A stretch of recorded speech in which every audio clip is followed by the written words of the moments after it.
रोज आदमी जब सोने चलता है, लेटता है, जब तक वो सोचता है नींद नहीं आती, सोचना बंद होने लगता है, नींद आने लगती, और सोचने का तागा टूटते टूटते सुषुप्ति गहरी होती जाती।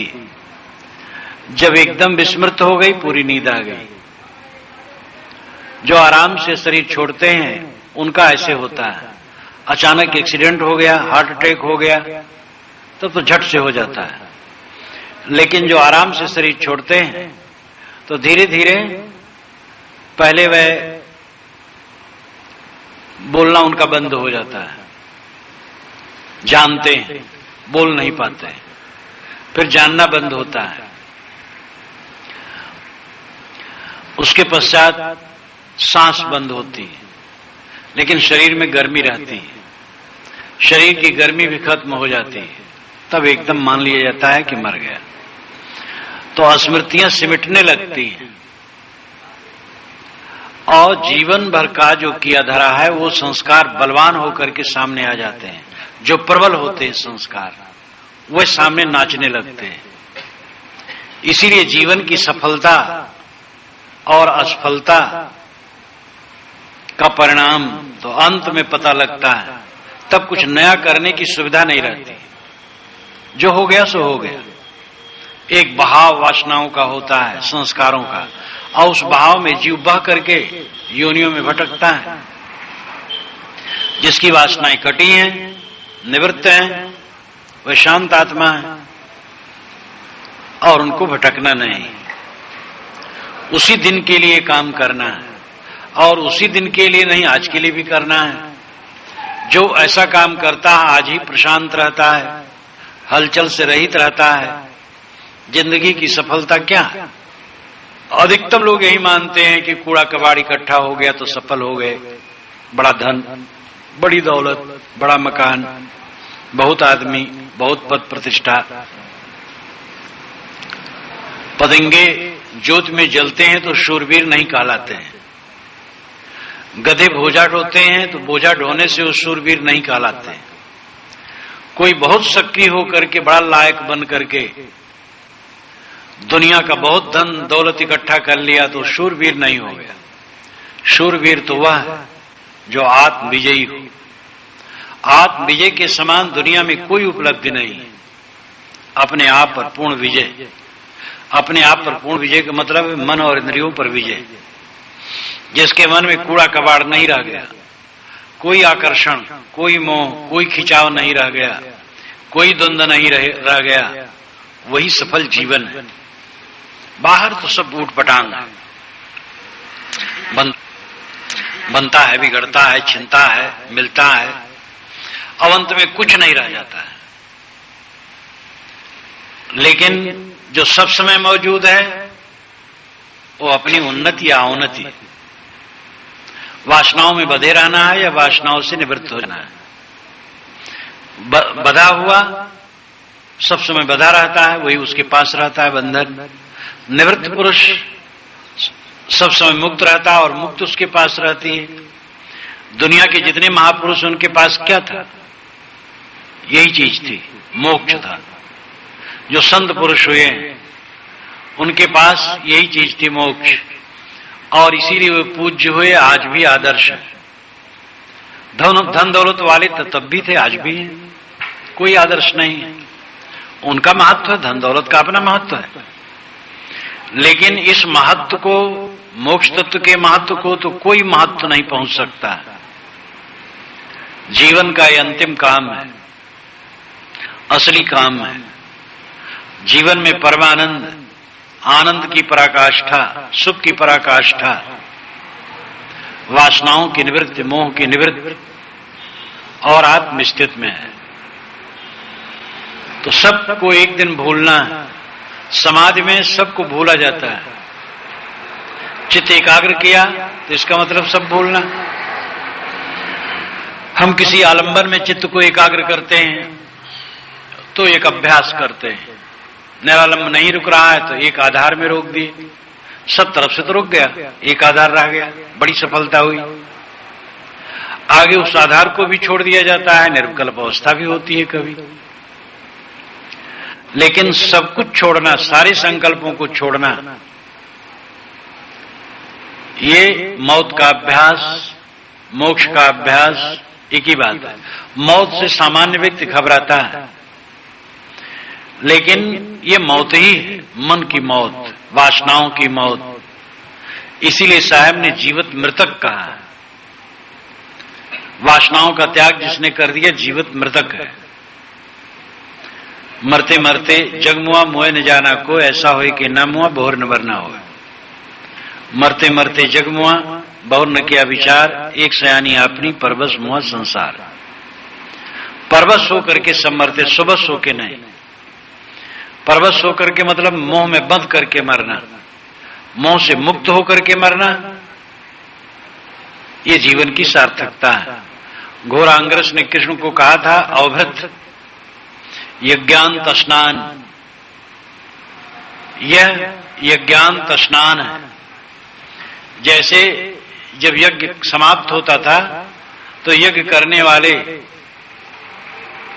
स्नान करते थे, तो ऐसे मौत यज्ञांत स्नान है, जिसको वैदिक भाषा में अवभृत कहते हैं। उपनिषद सौरभ में इसको लिखा गया है, अवभृत यज्ञांत स्नान। मौत यज्ञांत स्नान है। मुक्त आत्मा के लिए मौत उत्सव का दिन है। जो हमारे शरीर की मौत आगे आएगी वो हमारे लिए उत्सव का दिन होना चाहिए, क्योंकि उसी दिन से कूड़ा कचरा सब छूट जाएगा। इतना निश्चय, इतना विश्वास, इतनी समझ होनी चाहिए। विश्वास, निश्चय, समझ न हो तो काम न बनेगा। स्वरूप ज्ञान पर विश्वास, यह विश्वास कि मैं प्रकृति से अलग हूं, देह से अलग हूं, मन से अलग हूं, सारे जड़ वर्ग से अलग हूं, शुद्ध चैतन्य हूं, अमर हूं, नित्य हूं, और सब कुछ छूटना है। सब कुछ छूटने पर मेरा आवास निवास स्थित मेरा अपना स्वरूप है। यह समझ, यह विश्वास, यह दृढ़ता, और जो कुछ सामने है उसके राग का अंत, जब यह संपन्न हो जाता है तब अंतिम काम सफल होता है। उसी के लिए साधक काखा से शुरू करता है।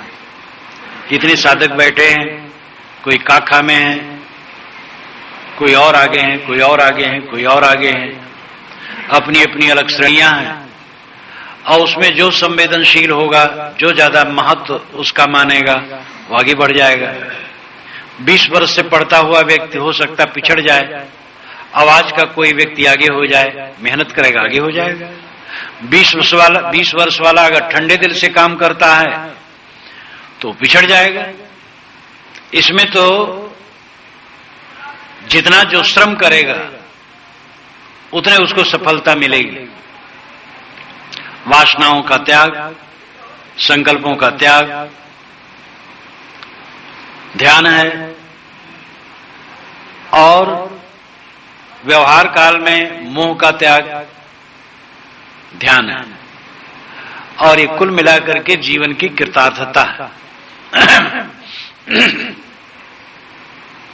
सब लोग स्थिर आसन से बिल्कुल बैठे, कोई ढील ढाल न हो। रीढ़, गला और सिर ये सीधे होने चाहिए। कोई झुक करके न बैठे, कोई लचर होके न बैठे। और जब कभी ढीला कुछ दर्द होने लगे तो आसन बदल ले, लेकिन ढील होकर के बैठने की आदत न करें। आंखें ध्यान में बिल्कुल बंद होना चाहिए, किंतु नींद बिल्कुल नहीं होना चाहिए।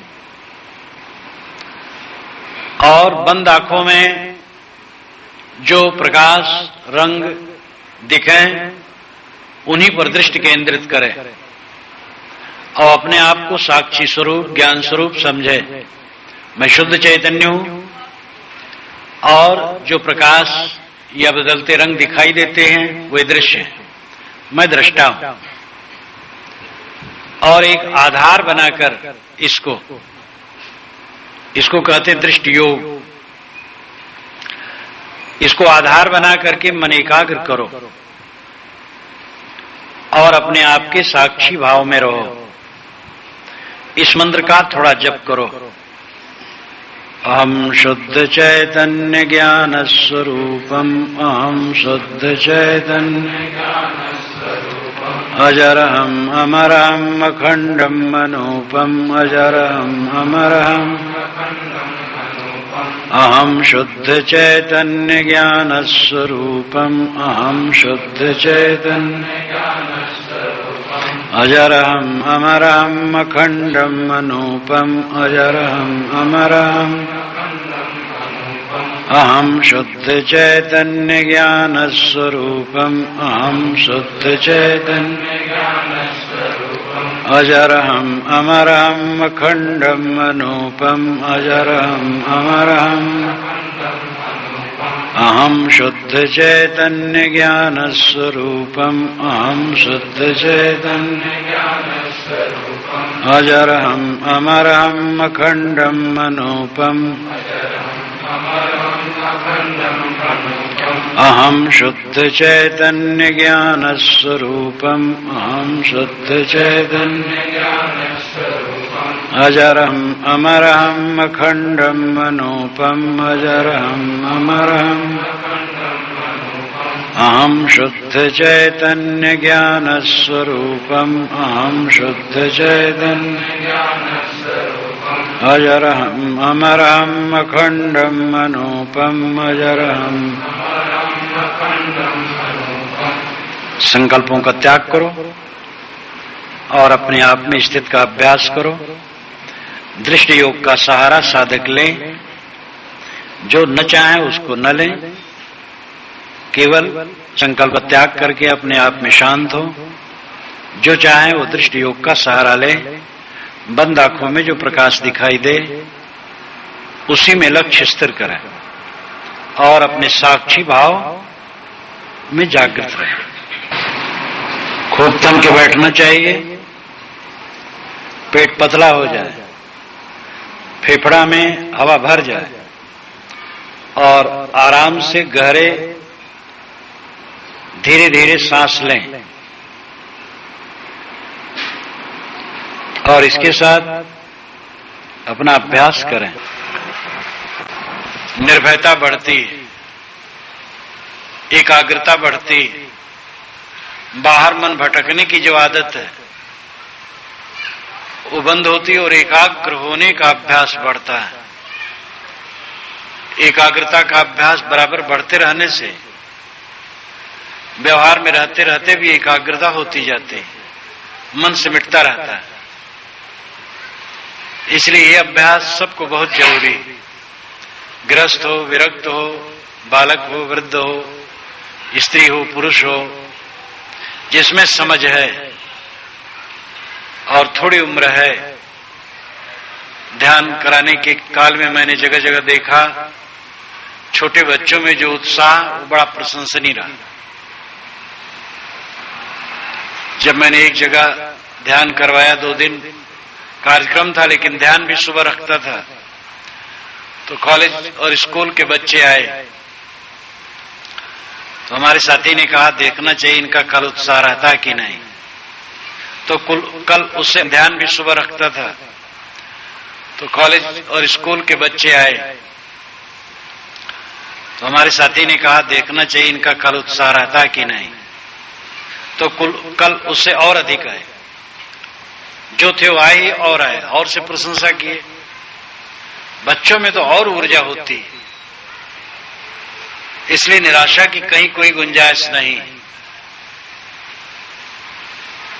और कुछ कठिनाई आए, उस कठिनाई को कठिनाई नहीं समझना चाहिए। वो कठिनाई सब सहज ही हल हो जाती है।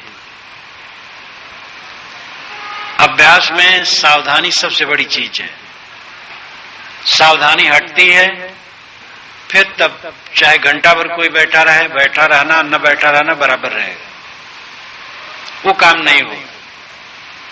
अगर आसन ठीक से आसन से बैठा है तो आसन का फल मिलेगा, क्योंकि तो आसन का फल मिलेगा क्योंकि आसन में दृढ़ता बढ़ेगी। जिस किसी भी आसन से बैठे स्थिरता से बैठे। नमाज का आसन वो भी बढ़िया आसन होता है। पैर दोनों तरफ मोड़ करके घुटना और उस पर बैठते हैं नमाजी लोग। उस आसन से कोई बैठा रहे देर तक, वो भी आसन है। स्वास्थ्य के लिए तो और अच्छा ही है। तो आसन कोई भी हो, आसन का प्रतिबंध नहीं, स्वास्थ्य के लिए तो और अच्छा ही है। तो आसन कोई भी हो, आसन का प्रतिबंध नहीं, लेकिन ज्यादातर आसन पलथी मार करके सहज रूप में ये ज्यादा ठीक रहता है। किंतु कोई भी आसन हो, दृढ़ता से बैठे पलथी मार करके सहज रूप में ये ज्यादा ठीक रहता है। किंतु कोई भी आसन हो, दृढ़ता से बैठे और जिस काम के लिए बैठे उस पर ध्यान रहे। आसन की पूर्णता और सजगता। आसन में ढील ढाल होना बहुत गलत है। कितने लोगों की आदत होती है वो ढीले ढाल बैठेंगे। बैठने में ऐसी आदत बनाओ, सख्त रहो, एकदम तनाव।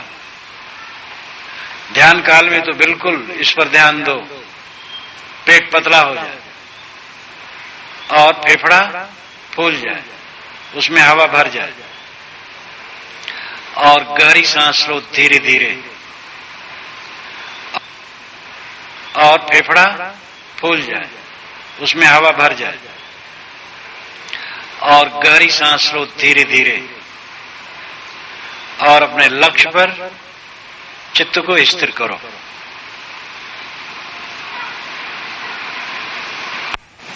मौन ये इसके लिए अत्यंत आवश्यक है।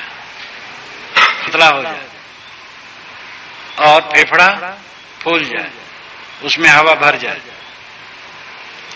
और गहरी सांस लो धीरे धीरे और फेफड़ा फूल जाए, उसमें हवा भर जाए और गहरी सांस लो धीरे धीरे और अपने लक्ष्य पर चित्त को स्थिर करो।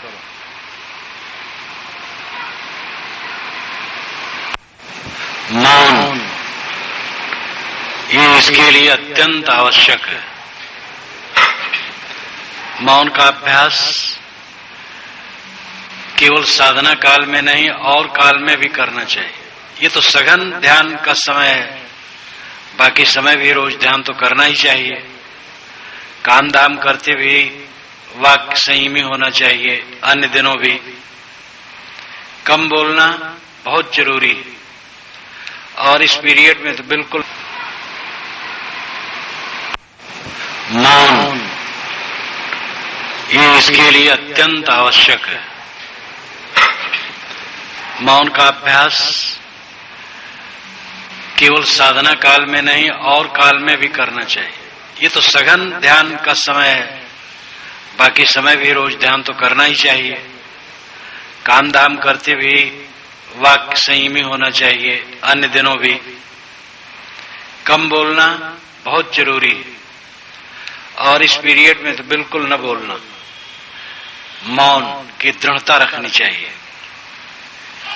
ये सघन ध्यान का मतलब यह है कि अपने आप को ऐसा कसो जिससे आत्मविश्वास हो कि हम ध्यान लंबा लंबा कर सकते हैं। और इसमें जब मन कस जाएगा और इसका लाभ दृढ़ हो जाएगा तो रोज रोज ध्यान करोगे। इसलिए सघन ध्यान की अति आवश्यकता है और सघन ध्यान काल में पूर्ण मौन विश्वास हो कि हम ध्यान लंबा लंबा कर सकते हैं। और इसमें जब मन कस जाएगा और इसका लाभ दृढ़ हो जाएगा तो रोज रोज ध्यान करोगे। इसलिए सघन ध्यान की अति आवश्यकता है और सघन ध्यान काल में पूर्ण मौन बहुत जरूरी है। और निश्चय पर सब होता है। मैं पहले जब साधना में रहता था तो जो मेरे साथ साधक, कई बार ऐसा प्रसंग पड़ा, एक रहा प्रायः चिवरी बंगला में, बस्ती जिले के मोहम्मद नगर आश्रम में, बस्तर जिले में इस ढंग से रहने का अच्छा अवसर देख कई बार ऐसा प्रसंग पड़ा, एक रहा प्रायः चिवरी बंगला में, बस्ती जिले के मोहम्मद नगर आश्रम में, बस्तर जिले में इस ढंग से रहने का अच्छा अवसर पड़ा। तो चौक में 10-15 वाक्य बोलता था बस, और काम सब चल जाता था रोज रोज। केवल रविवार के दिन शाम को 1 घंटा लोग मिलते जुलते थे, उसमें बोल देता था थोड़ा। कहीं कहीं कई दिनों के बाद, सप्ताह 2 सप्ताह के बाद तब बोलता था। और उसका रस मुझे अनुभव है।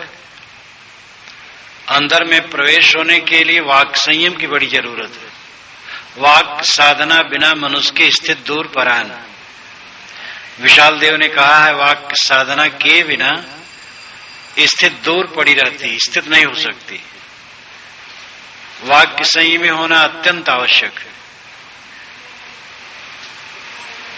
इसलिए इस पीरियड में तो एकदम मौन,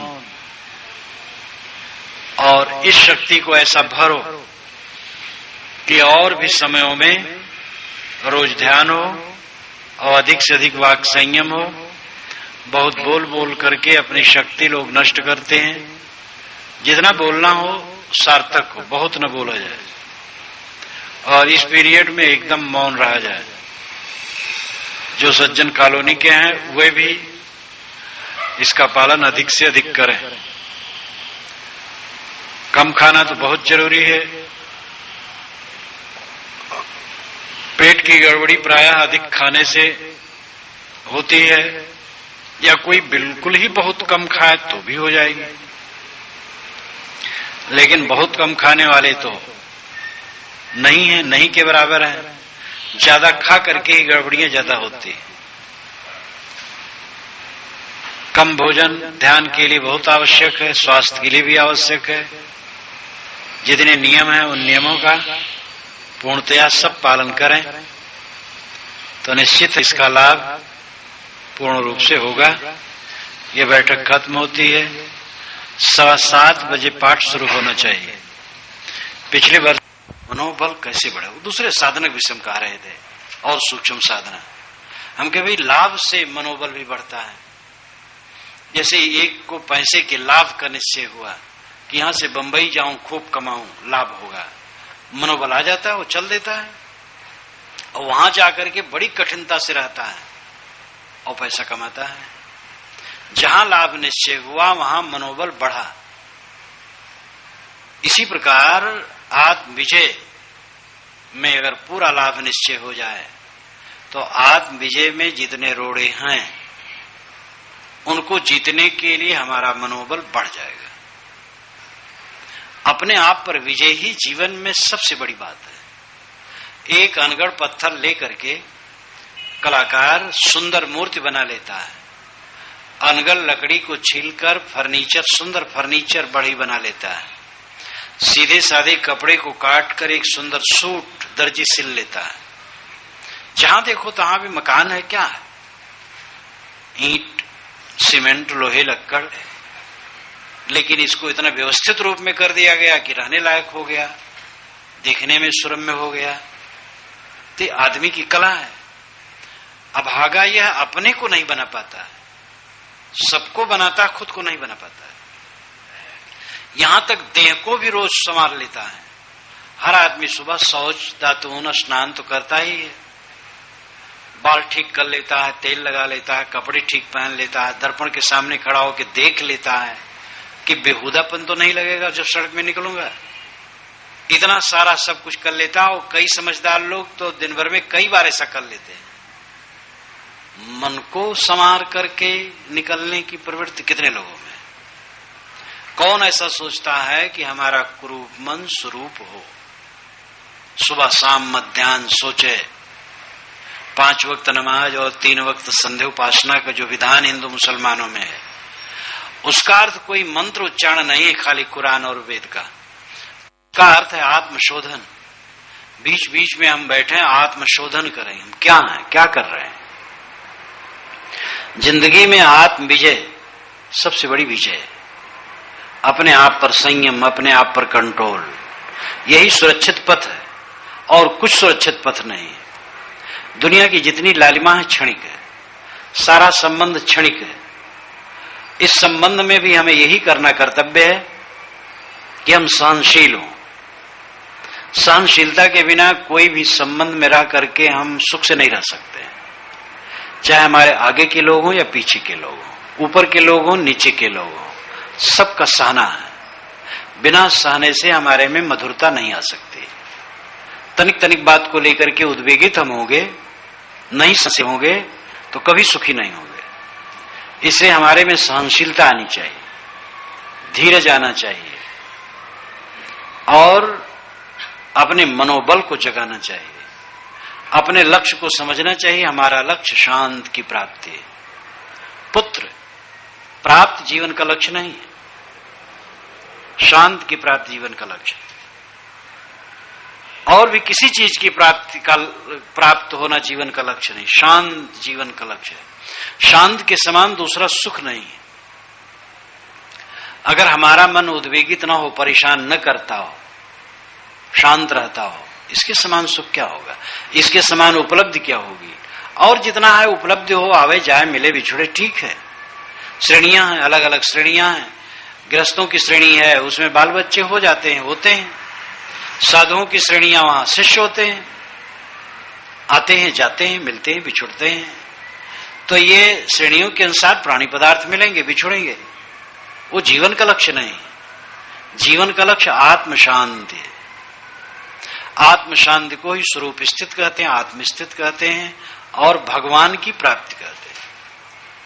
कामोह का शोक, ये उपनिषद में कहा गया कि जिसको परम तत्व की अनुभूति हो गई उसको कहां मोह, कहां शोक।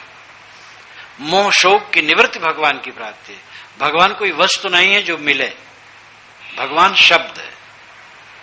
आत्मा क्षेत्रज्ञ तुक्त संयुक्त प्राकृत तैर्गुण, तैरेव तो विनिर्मुक्त परमात्मेत उदाहरणता। ये महाभारत का मंत्र है। मन जब तक विषयों में डूबा है वो क्षेत्रज्ञ है, साधारण जीव है। और जब निर्विषय हो गया वही परमात्मा है। तो परमात्मा कोई मिलने की चीज नहीं है, बस जीवन को निखारना है, संयमित करना है और शांत दशा को अपनाना है। और रत्ती रत्ती करके इसमें चलने से ये लाभ होता है, एक बैग नहीं होता है। ऐसी चीज भी नहीं है कि छोड़ो और जाओ वहां से उठा करके ले आओ। कोई घर छोड़ दे, घर छोड़ने से खाली क्या होगा।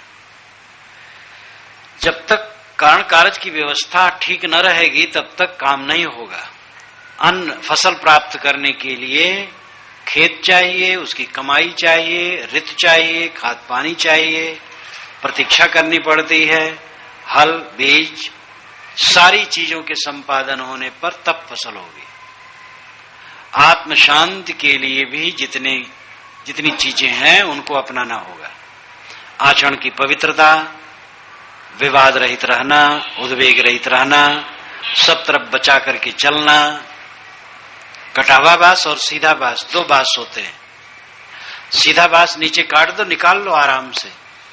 कटावा बांस, उसकी कैन, उसकी शाखाएं इतनी होती हैं कि उनको काटो तब नीचे से काट के निकाल सकते हो। खाली नीचे से काटने से कटावा बांस नहीं निकलता। ये मन कटावा बांस है। इसकी अनेक शाखाएं चारों तरफ फंसी हुई, खूब उलझा हुआ है। सारी शाखाओं को काट करके निकाला जा सकता है।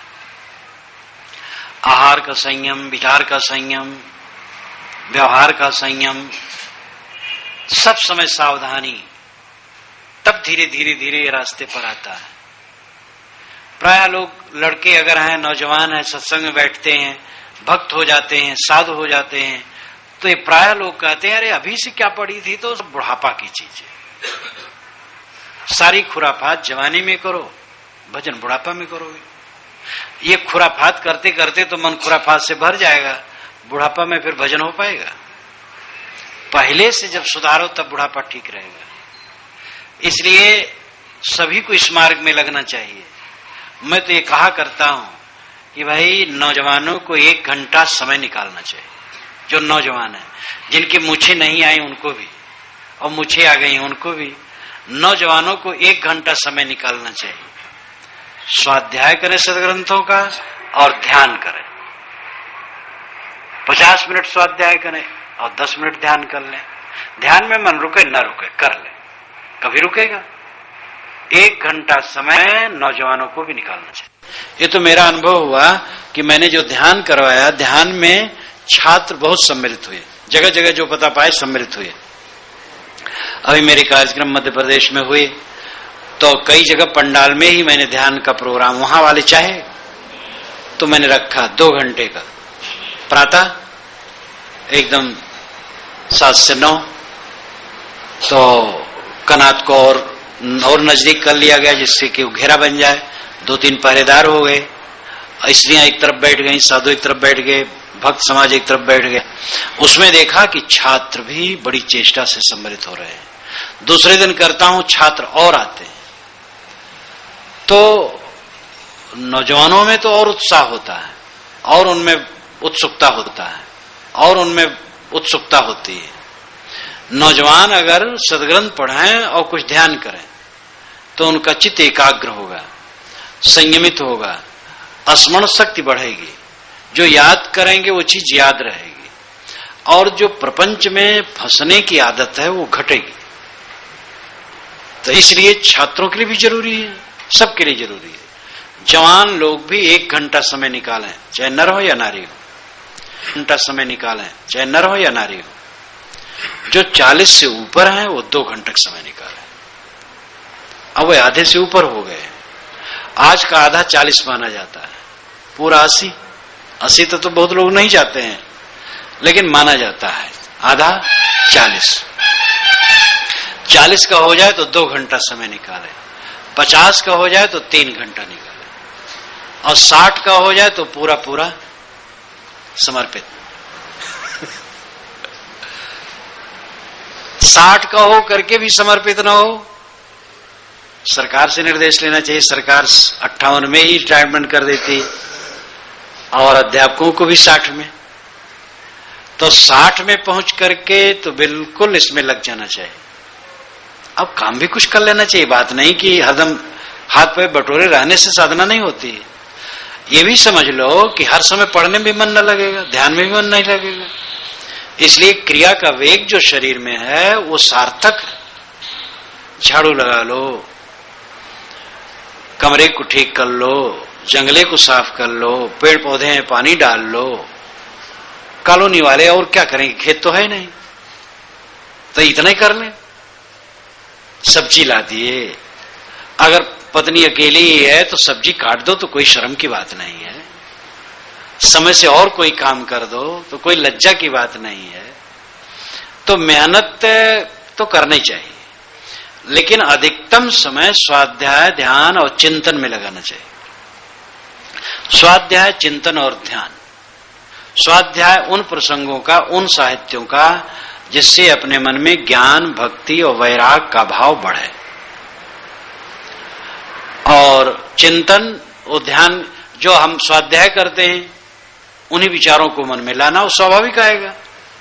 और ध्यान, सब कुछ का विसर्जन, सारे विचारों को छोड़ छोड़कर शांत होना, दृष्टाभ्यास, मन को देखना।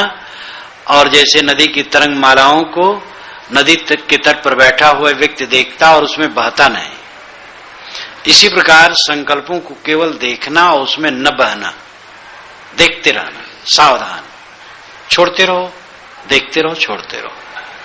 तो इस प्रकार करते करते मन हल्का हो जाता है, और काफी अभ्यास होने पर तो मन शांत हो जाता है। संकल्प आते ही नहीं, बहुत देर तक आया तो फिर छोड़ दिया। और ये अभ्यास बढ़ जाने पर चलते फिरते भी जो निरर्थक संकल्प आते हैं वो साधक छोड़ता रहता है, सावधानी इतनी हो जाती है। तो ध्यान का मतलब है संकल्पों का त्याग, विचारों का त्याग।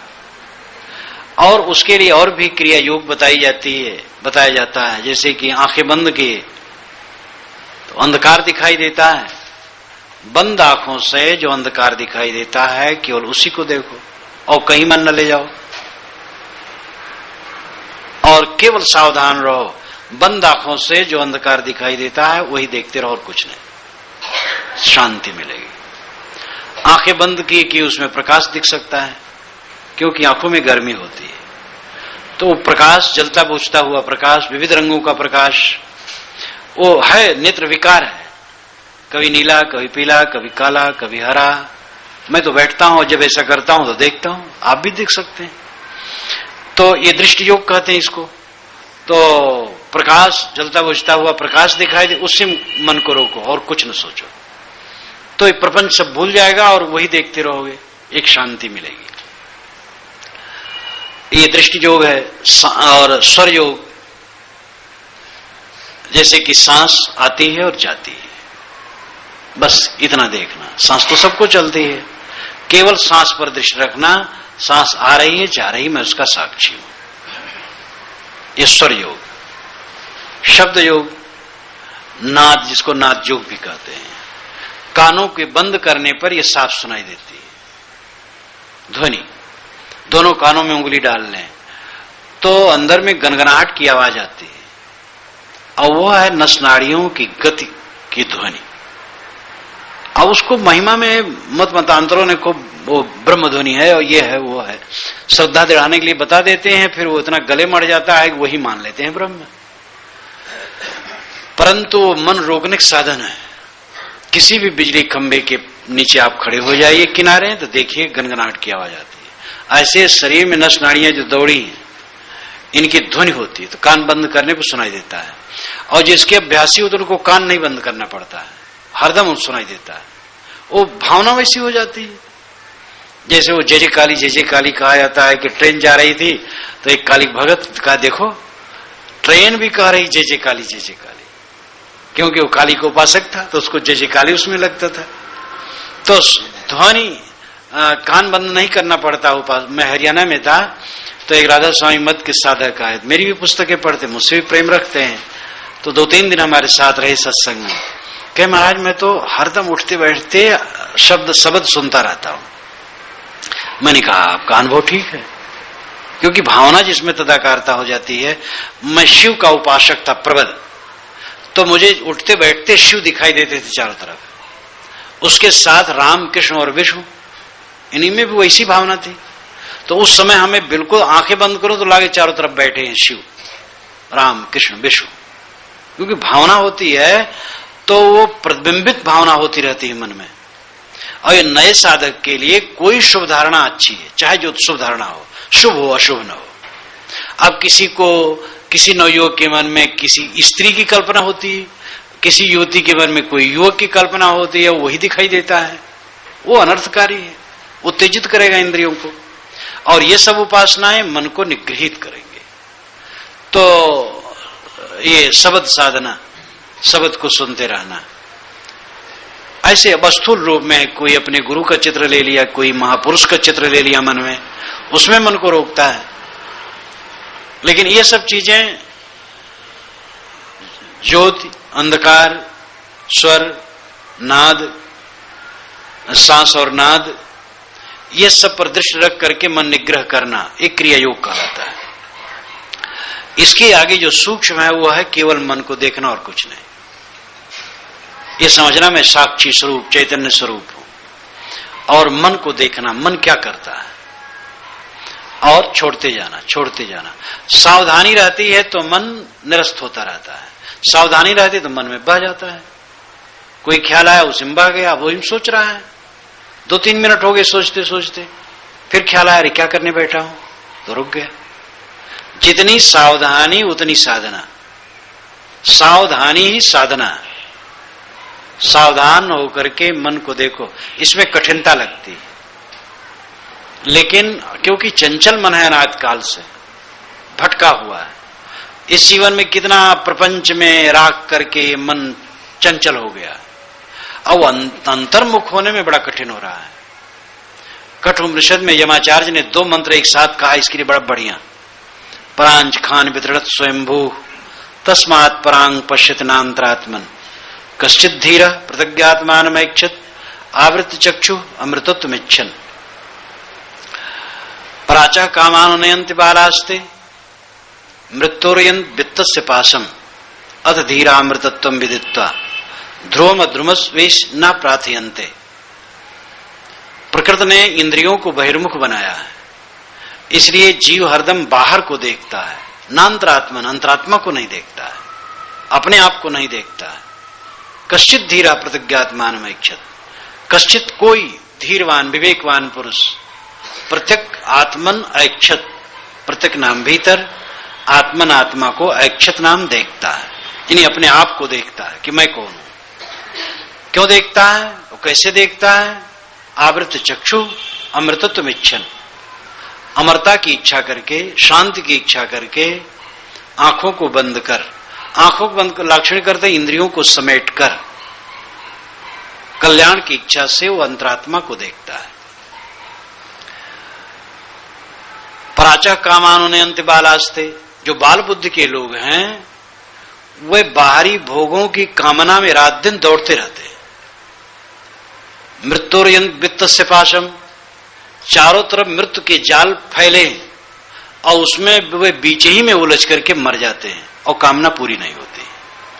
अथ धीरा अमृतत्वं विदित्वा, परंतु अथ अब होता है, लेकिन स्थान भेद से अब यहां परंतु होगा। अथ धीरा, परंतु धीरवान विवेकवान पुरुष अमृतत्वं विदित्वा, जिसको अमृतत्व का बोध है, अमर आत्मा और शांति का बोध है कि आत्म शांति ही जीवन का लक्ष्य है, तो अध्रुव में वे ध्रुव की इच्छा नहीं करते, क्योंकि जो बाहर के भोग हैं जिसमें हमारा मन दौड़ता है वो अध्रुव है, ध्रुव नहीं है।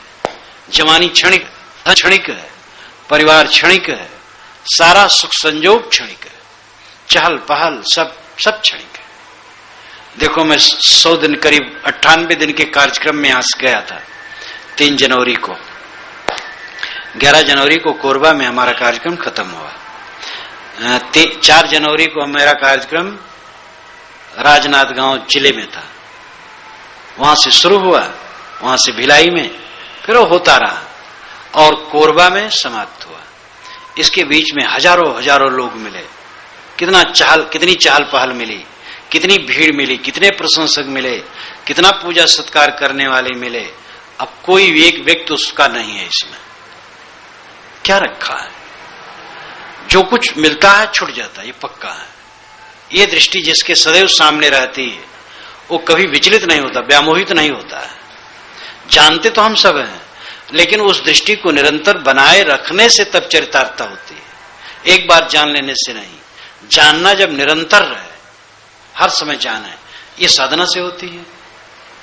जो वास्तविकता है संसार की करीब करीब अपने अपने ढंग से सब जानते, थोड़ा मोड़ा इतना तो सब जानते भैया कि किसी के साथ आया नहीं, कोई किसी के साथ जाएगा नहीं, दुनिया झूठी।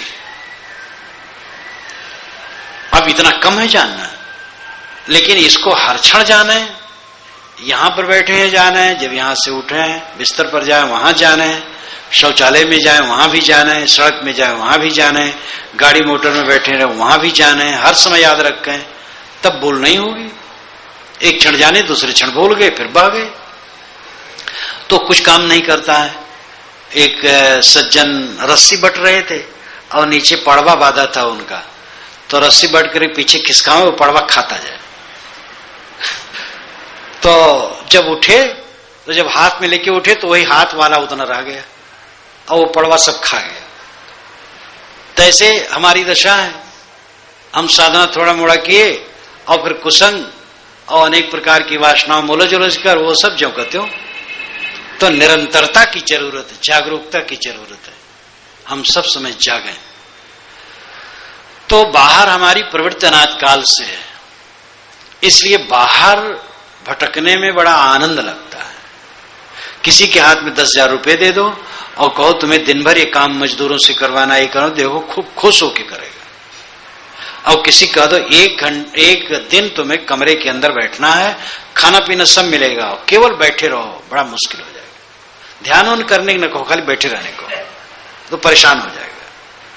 तो इसलिए बहिर्मुखता की हमारी प्रवृत्ति है, अंतर्मुखता की प्रवृत्ति नहीं है। अंतर्मुखता की प्रवृत्ति सबको बनानी चाहिए। जीवन में बहिर्मुखता अंतर्मुखता दोनों की जरूरत है। अब मैं बोल रहा हूं, ये बहिर्मुख हूं, ये ठीक है कि ये बहिर्मुखता अंतर्मुखता के लिए है, और इस दृष्टि से मैं बोलता हूं तो वैसा बहिर्मुख नहीं हो जिससे मेरी इंद्रियां चंचल हो और विकारग्रस्त हो। ठीक है सब, लेकिन है तो बहिर्मुख। लोगों को देख रहा हूं, लोगों के लिए बोल रहा हूं, तो बहिर्मुख है। काम धंधा करना बहिर्मुख है, चलना फिरना बहिर्मुख है।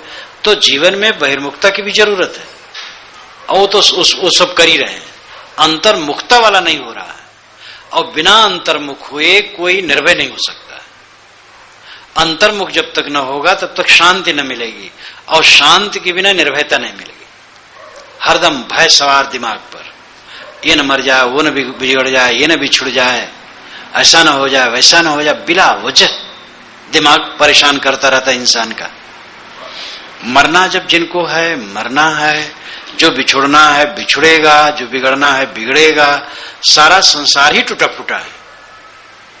जो कणों का जोड़ है वो स्थिर कैसे रहेगा? और जो हरदम पानी की धारा पर कोई चाहे कि हम भवन बनवाएं, कैसे बनवाएगा? जमीन तो चाहिए। देखो पुल बनाते हैं, ये गंगा में पुल वर्षों से बन रहा है, और धारे बना लेते तो बना लेते, लेकिन एकदम कंक्रीट जगह में जाते हैं और उसमें भी नई कंक्रीट डालते हैं, तब बनाते बनाते ऊपर पुल बनता है। ऐसे सहज नहीं होता है। काम करने से वही सहज होता है।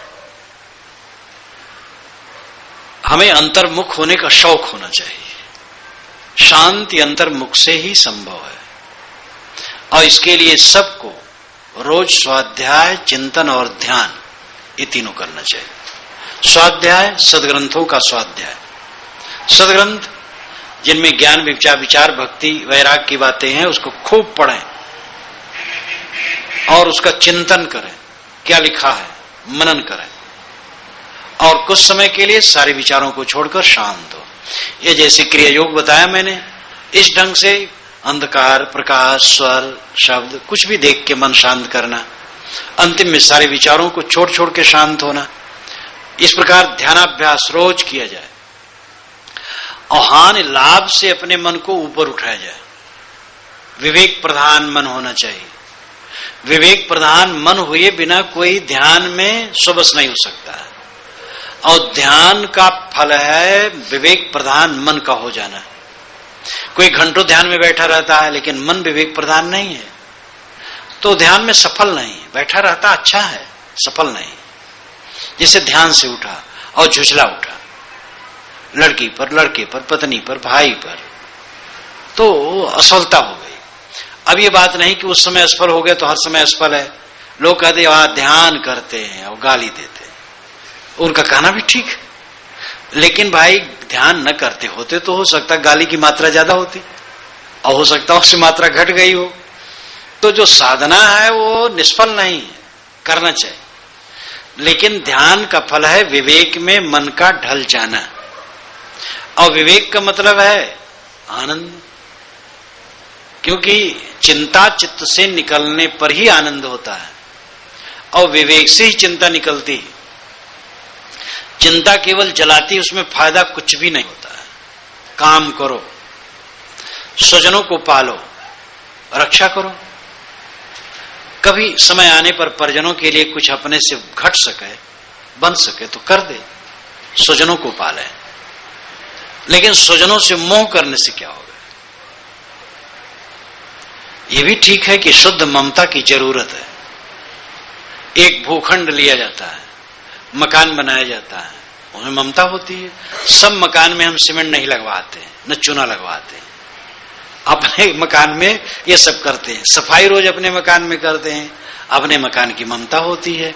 वो ममता बुरी नहीं। अब पैसा लाते हैं बाहर से, चाहे सर्विस में पाओ चाहे जैसे पाओ, अपने बाल बच्चों को देते हैं, बांटते नहीं आते हैं। खलिहान से कोई अन्न लाएगा, अपने घर में लाएगा, बांटते नहीं आएगा। बांटते आना स्वाभाविकता भी नहीं है, व्यवहारिकता भी नहीं है और चलने वाला भी नहीं। तो जो अपना एक घेरा है परिवार का, समाज का, उसमें शुद्ध ममता बुरी चीज नहीं है। और शुद्ध ममता के बिना कोई किसी को पाल पोस नहीं सकता है। अब वो ममता अविवेक को पकड़ लेती है। शुद्ध ममता करने वाले बहुत कम है, अविवेक पूर्वक ममता में चिपक जाते हैं और फायदा कुछ नहीं होता, नुकसान होता है। पालो पोसो, रक्षा करो, शुद्ध स्नेह दो, प्यार दो, ये बढ़िया है। लेकिन अविवेक पूर्वक ममता, कोई बिछुड़ गया तो माथा कूट रहे हैं, कोई मन के विपरीत हो गया तो हाय तोबा, वो तो हमारे मित्र थे, वो हमारा लड़का है, लेकिन क्या करें महाराज, हम बहुत परेशान हैं। अरे तुम क्यों परेशान हो? लड़का बच्चा कौन किसका है? नारी पुरुष मग मध्य में धरत जीव तह दे, रक्षक तिनको होत वही मानी अहंग मम ये। नारी और पुरुष ये दोनों मग है, रास्ता है, और उसके बीच में जीव चलता है। राही कहां चलेगा? रास्ता चलेगा। जीव कहां चलेगा? माता पिता के बीच में आएगा जीव देह धारण करने के लिए।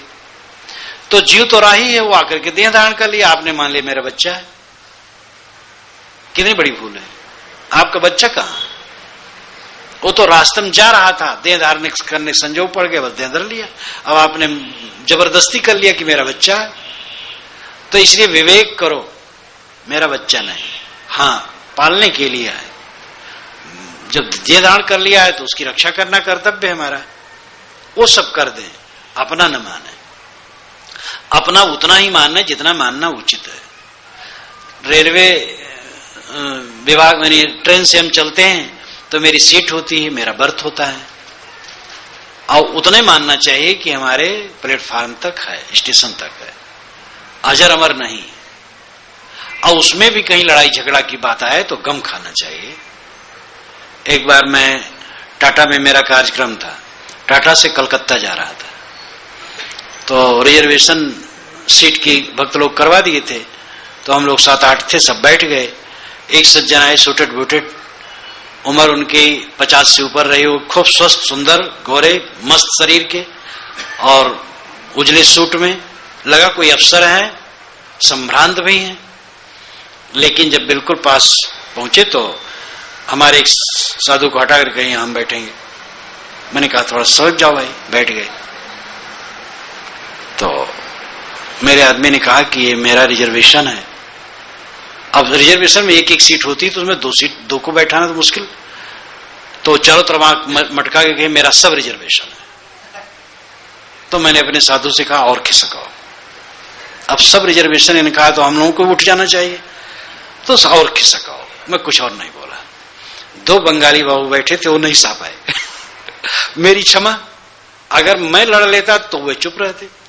मैं चुप हो गया, अपने साधु को और सरका लिया और वे खुल के बैठ गए। तो दोनों बंगाली बाबू साथ साथ बोल पड़े, दोनों सह नहीं पाए। क्या आपका पूरा रिजर्वेशन है? तो जाइए पूरे में अलग, ये तो महात्माओं का रिजर्वेशन है। इतना फटकारा उन्हें कि वे बाहर मुख करके बैठे रह गए। अपना स्टेशन आया तो उतरे, लेकिन इधर मुंह नहीं कर पाए। तो अब ऐसे ऐसे लोग निश्चित ही वो योग्य थे, लेकिन अब अहंकार था बेकार का। अब उनकी अंतरात्मा कचोटी होगी, घुड़के गए, फटकारे गए। तो अब मेरी वो सीट थी, लेकिन मैंने अपने साधु से कह भैया सरकाओ। अब वहां लड़ जाऊं बेकार में, मन खराब करूं, 4-6 घंटे में उतर जाना है और मन खराब करूं, क्या फायदा? चलो भाई, इनकी सीटें इनकी रहने दो। तो ऐसा अपवाद स्वरूप कभी कभी पड़ जाता है, बचाना चाहिए। अब कभी ऐसा भी हो सकता है कि उसके लिए कोशिश भी करना, विवेक से सही अपने हक पर लड़ना भी पड़ता है। ऐसे भी प्रसंग होते हैं, लेकिन ऐसे प्रसंग कम होते हैं। हम अपने अहंकार में निरर्थक उलझते रहते हैं जगह जगह। तो ममता, शुद्ध ममता व्यवहार के लिए उचित है, अति ममता गलत है, अविवेक पूर्वक ममता गलत है। अदलू बदलू संसार है, मिले हैं सब, व्यवहार कर दो। कुछ जिम्मेदारियां हैं, वहां व्यवहार कर दो। जहां नहीं जिम्मेदारियां हैं वहां भी जो बन सके समय आए कर दो, कहीं ममता बैर बांधने की आवश्यकता नहीं। तो इस प्रकार विवेक हमारा जागता रहे। अंतर्मुख होने का मतलब है, ध्यान का मतलब है मन विवेक में ढल जाना। और जिसका मन विवेक में ढला होगा वो खींचना, झीकना, उलझना, चिंतित होना ये सब नहीं करेगा, प्रसन्न रहेगा। मन पर चिंता का बोझ नहीं रखेगा, राग द्वेष का बोझ नहीं रखेगा, और वो हल्का फुल्का रहेगा, आनंदित रहेगा। मैंने आपसे कहा था कि जीवन और जीवन का उद्देश्य कम लोग समझते हैं, बहुत कम लोग। जीते जाते हैं, घसीटते हुए जीते चले जा रहे हैं, खाते जा रहे हैं, सोते जा रहे हैं, जागते जा रहे हैं, काम धंधा करते जा रहे हैं, राग द्वेष, हर्ष शोक, हान लाभ, रोना गाना, हंसना बोलना करते जा रहे हैं। न जीवन समझते हैं, न जीवन के उद्देश्य को समझते हैं। कम लोग समझते हैं, और जो कम लोग समझते हैं उनमें भी चलने वाले कम है। उन चलने वालों में हमारा अपना नंबर होना चाहिए, और निश्चित है हमारे अंदर में ये शक्ति है कि हम पूरा पूरा उस उद्देश्य को प्राप्त कर सकते हैं। हमारा मनोबल अगर उठ जाए तो एकदम हम इंद्रियों पर विजयी हो सकते हैं। इंद्रियों में जो फिसलन है वो केवल मेरी कमजोरी है, और मैं अपने आप को पूरा पूरा उठा सकता हूं। और जो अपने पर संयम कर लेता है, जिसकी वाणी में संयम है, मीठा और अहंकार रहित बोलता है। वाणी में बड़ी जरूरत है, अत्यंत निर्वाणता पूर्वक मीठा वचन बोले, और कहीं भी व्यवहार में नहीं उलझता है, विवेक से चलता है, तो निश्चित है सेवा स्वाध्याय साधना द्वारा वो अंतर्मुखता प्राप्त करेगा। और जीवन में परम फल शांति है। शांत से जीवन व्यतीत हो, शांति महासुख है। भात के साथ, रोटी के साथ नमक मिले और शांति हो तो बहुत बड़ा जानो मोहन भोग है। और सब पदार्थ हो मन उलझाओ तो बिल्कुल सब नरक है। इसलिए हमारे जीवन का फल शांति है। शांति के समान दूसरा सुख नहीं, और यही मोक्ष है। मोह का अच्छे ही मोक्ष है। इसलिए हम जीवन को समझें और जीवन के उद्देश्य को समझें और उस पर चलने के लिए प्रयत्न करें। इन्हीं वचनों के साथ मैं अपनी वाणी को विराम देता हूं।